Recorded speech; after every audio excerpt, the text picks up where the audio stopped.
Well, greetings friends, it is I, Clay from Scream Soda Incorporated, and it's been a while since my last Michael Vey video, so here it is. We're going to rank all 7 Michael Vey books currently, because 8th book's coming out this fall.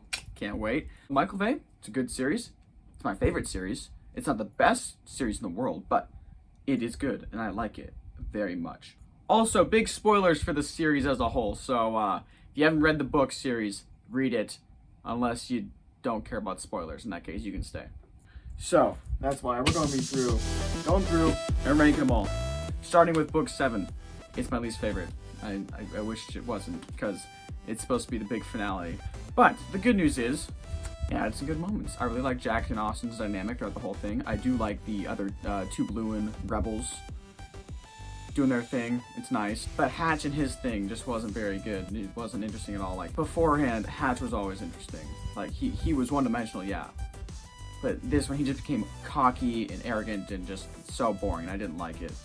I also didn't like how they attacked Zara, I have no idea how to pronounce her name, in there at the last second. You know, it's like, oh yeah, here's the 17th one. We couldn't leave it a mystery. We had to have that in there. The other glows were barely featured in it at all. I don't like that. And Welch, I love Welch. I liked him in Fall of Hades, but then they just kind of did nothing with him in this book. So, and also the ending, it just didn't leave anything open. Like, literally, it doesn't even say if Taylor's parents got out of the ranch before it exploded. We don't even know what happened to basically half the characters. We get closure on Michael and his parents, Taylor, Austin, Jack, and kind of Abby. And that's it. Not even McKenna, not even Taylor's parents, Ian, Zeus, Tessa, Nichelle, none of them. This doesn't say anything, and that's not what you want in the final book in a series. You know, you need some closure. We're definitely getting closure on that in book 8. Let's just say that.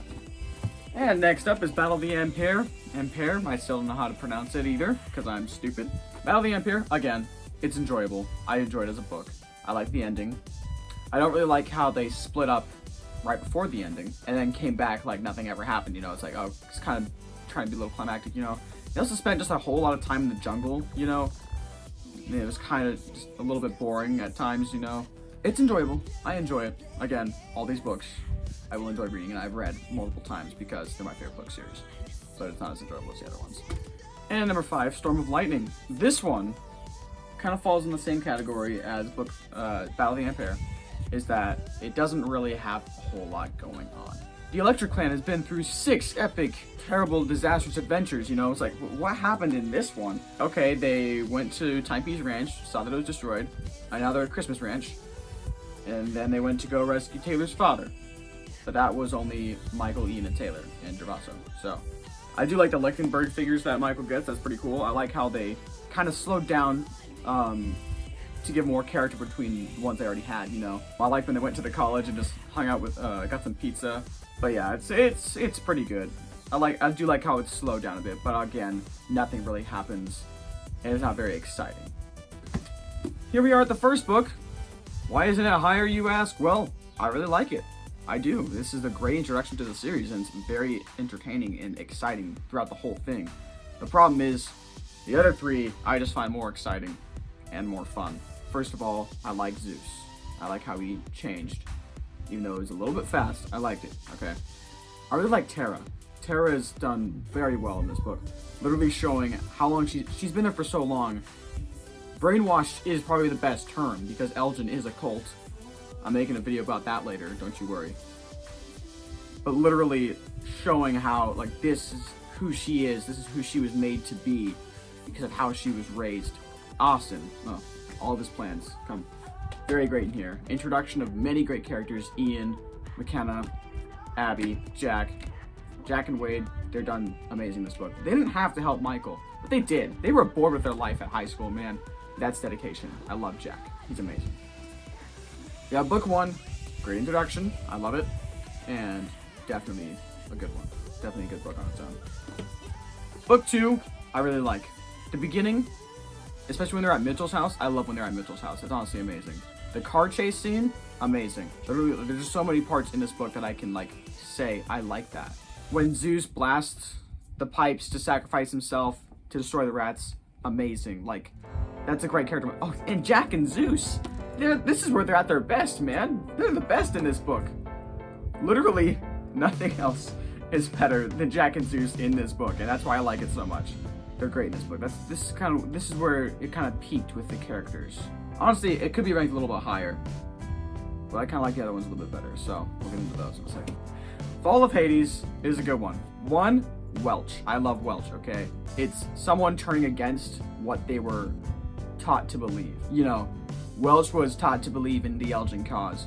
He was manipulated by Hatch, and when Hatch doesn't trust him anymore, he's literally having a faith crisis with the Elgin, you know, cults. And I like that. So the fact that, of course, he would come running to the Electro Clan. And of course, he had a good relationship with Quentin especially. And I wish they showed more of that in the earlier books. Oh, the action in this one. My gosh, the battle at Hades, I love to pieces. It's amazing. JD is a bit of a bag, that's for sure. But it's definitely very enjoyable and definitely worth the read. I like it very much. That's why the best one, Hunt for Jade Dragon. Now, you know, the biggest reason I like this one is because of Nichelle. Like Welch, she was taught to believe in the Elgin cause. And when Hatch abandons her, what the heck is she supposed to do? Her whole world just fell apart. Like, everything I was told to believe was wrong. So here I am in the real world, not knowing what the heck to do. I'm a normie, because I can't shock any of these guys. I can't drain their power. That's what Nichelle's going through. So when they bring her back, Richard just used her in an exceptional way in this book.